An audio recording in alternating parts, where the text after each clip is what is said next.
Hello everyone, dear students. आज के इस वीडियो में हम बात करेंगे इलेक्ट्रिक फील्ड के बारे में। जैसा कि आपने पिछले वीडियो में देखा था, हमने डिस्कस किया था चार्जेस के बारे में, यानी वैद्युत आवेशों के बारे में। अगर आपने वो वीडियो अभी तक नहीं देखा है तो आपको उसका लिंक डिस्क्रिप्शन बॉक्स में मिल जाएगा। अगर हम बात करें वैद्युत क्षेत्र की, तो वैद्युत क्षेत्र किसे कहते हैं, इसे जानने के लिए आपको वैद्युत आवेश पहले जानना पड़ेगा। किसी भी वैद्युत आवेश यानी इलेक्ट्रिक चार्ज के चारों ओर का वह क्षेत्र जहां तक उसके प्रभाव का अनुभव किया जा सकता है, उसे हम वैद्युत क्षेत्र या इलेक्ट्रिक फील्ड कहते हैं।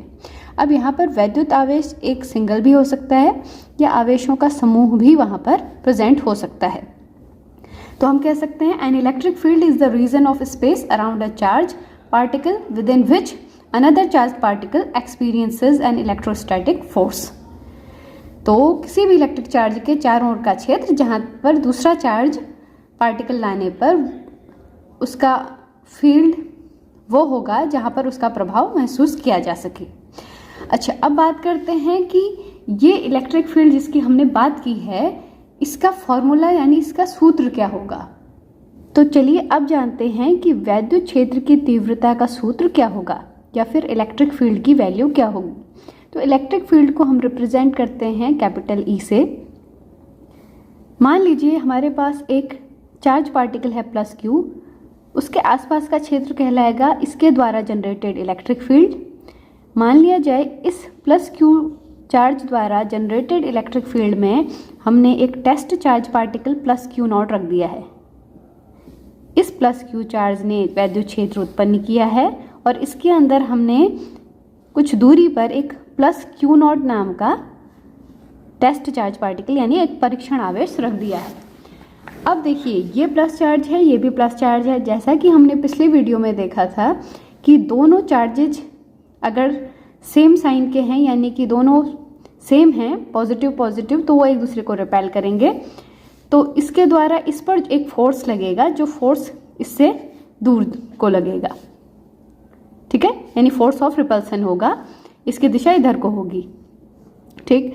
अब ये जो फोर्स है, ये force divided by value of test charge is defined as electric field intensity, ठीक है। तो वैद्युत क्षेत्र का सूत्र हो गया E equals F upon Q not. अब यहाँ पर एक बात ध्यान देने वाली है कि वेक्टर साइन लगेगा फोर्स के ऊपर, क्योंकि बल एक सदिश राशि है, वेक्टर क्वांटिटी है, लेकिन आपका चार्ज जो है एक अदिश राशि यानी स्केलर क्वांटिटी है।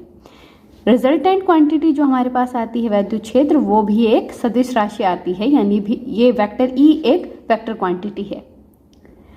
अब अगर बात करें इसका सूत्र को इलेबोरेटेड वे में लिखने की, तो हमें जानना होगा कूलॉम का नियम, जो हमने पिछले वीडियो में देखा था। कूलॉम का नियम कहता है कि दो चार्जेज अगर एक दूसरे से कुछ दूरी r पर रखे गए हैं, तो उनके बीच लगने वाला फोर्स ऑफ अट्रैक्शन या repulsion is directly proportional to होता है Q1 into Q2 upon R square. अब यहाँ पर हम उस वैल्यू को रख सकते हैं और इस फॉर्मूले को इलेबोरेट कर सकते हैं। तो सपोज यहाँ पर हमारे पास अभी ये दो चार्ज पार्टिकल थे, पहला था प्लस क्यू और दूसरा था प्लस क्यू नॉट। इन दोनों के बीच की डिस्टेंस मान लिया जाए आपकी थी स्मॉल r। तो अब बात करें इस चार्ज और इस चार्ज के बीच में जो फोर्स लगेगा वो कितना होगा। F इक्वल्स होगा K इंटू क्यू, पहला चार्ज पार्टिकल उसका charge, into Q not upon दोनों के बीच की दूरी का स्क्वायर R स्क्वायर। तो फोर्स इन दोनों के बीच में जो लगेगा वो होगा K into Q not upon R square.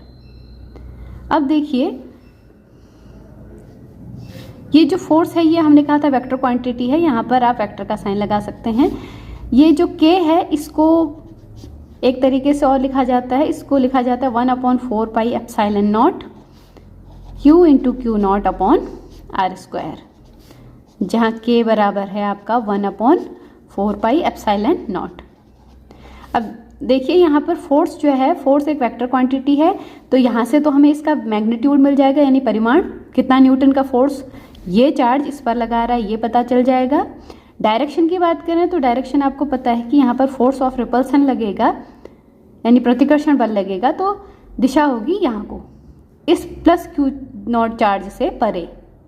ठीक है, इस वैल्यू को हम पुट कर देंगे इस पहली इक्वेशन में, इक्वेशन 1 में। तो इसको हम लिख सकते हैं वेक्टर E इक्वल्स, ये वैल्यू हम रखने जा रहे हैं, यहाँ पर लिखेंगे 1/4πε0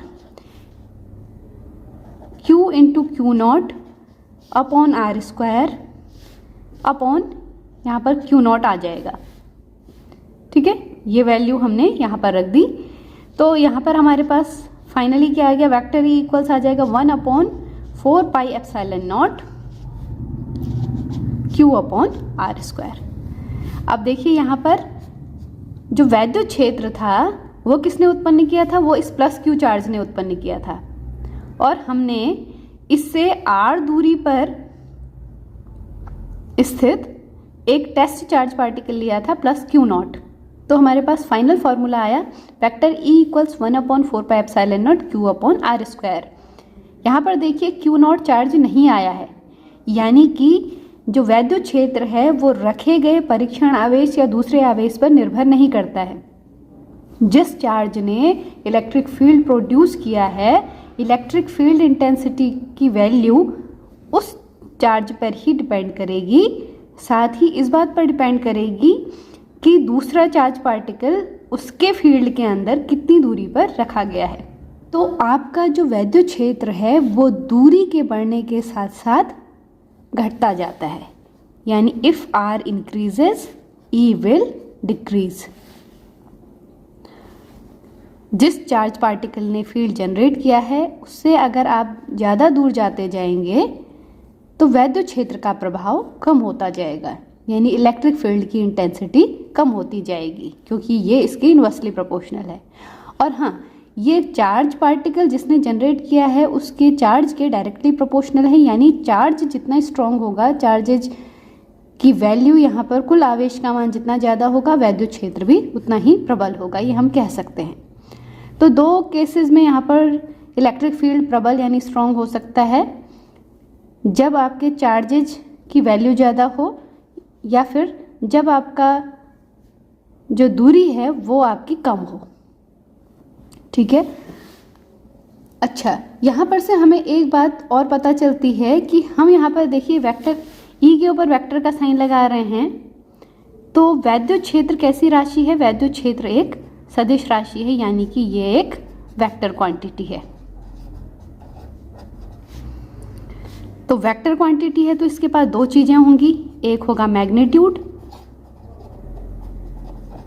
और दूसरी होगी डायरेक्शन, यानी एक होगा परिमाण इसके पास और दूसरा इसके पास होगी दिशा। ठीक है, तो परिमाण अगर आपको जानना है कि किसी चार्ज पार्टिकल ने अपने आसपास इलेक्ट्रिक फील्ड प्रोड्यूस किया है तो उससे कुछ दूरी पर इलेक्ट्रिक फील्ड कितना है, ये अगर उसकी मैग्नीट्यूड को आपको जानना है तो इस फॉर्मूले का आपको इस्तेमाल करना होगा। लेकिन अगर आपको जानना है कि इसकी डायरेक्शन क्या होगी तो उसके लिए हमें एक दो तरीके पता होने चाहिए। या तो आपको पता होना चाहिए कि ये आपका जो चार्ज पार्टिकल है, इसके पास रखा हुआ चार्ज पार्टिकल का साइन क्या है, या फिर आपको इलेक्ट्रिक फील्ड लाइंस के बारे में जानकारी होनी चाहिए। तो अभी कुछ देर बाद हम इलेक्ट्रिक फील्ड लाइंस के बारे में डिस्कस करेंगे।